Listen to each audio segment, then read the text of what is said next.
T20 ప్రపంచ cup 2026లో Australia కథ ముగిసింది.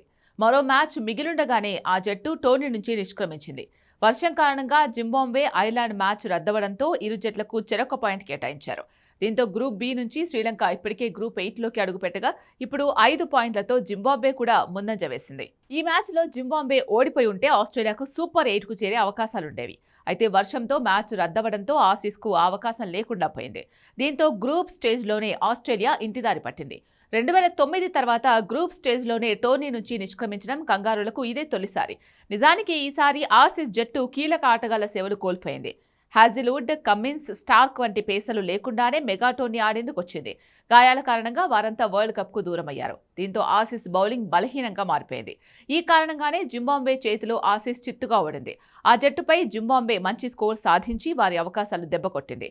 గ్రూప్ స్టేజ్లో కేవలం ఐర్లాండ్పై మాత్రమే గెలిచిన ఆస్ట్రేలియా తర్వాత జింబాబ్వే చేతిలోనూ శ్రీలంక చేతిలో పరాజయాలు చవిచూసింది. జింబాబ్వే చేతిలో ఓడిపోవడం ఒక విధంగా కంగారులకు పెద్ద షాకే.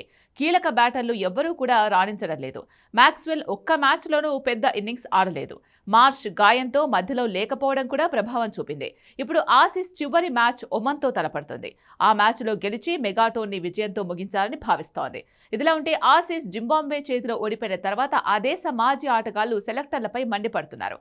ఫామ్లో లేని ఆటగాళ్లకు ప్రాధాన్యత ఇచ్చి కొంప ముంచారని విమర్శిస్తున్నారు. కాగా 2020 తొలి ఎడిషన్లో సెమీఫైనల్స్ వరకు చేరిన ఆసీస్ తర్వాత 2009లో గ్రూప్ స్టేజ్లోనూ 2010లో రన్నరప్ గాను నిలిచింది. 2012లో సెమీఫైనల్స్, 2014, 2016 ఎడిషన్స్లో సూపర్ 10 స్టేజ్కే పరిమితమైంది. అయితే 2021లో ఛాంపియన్గా నిలిచి తర్వాత గత 2 ఎడిషన్స్లోనూ సూపర్ 8 స్టేజ్లోనే ఇంటిదారి పట్టింది.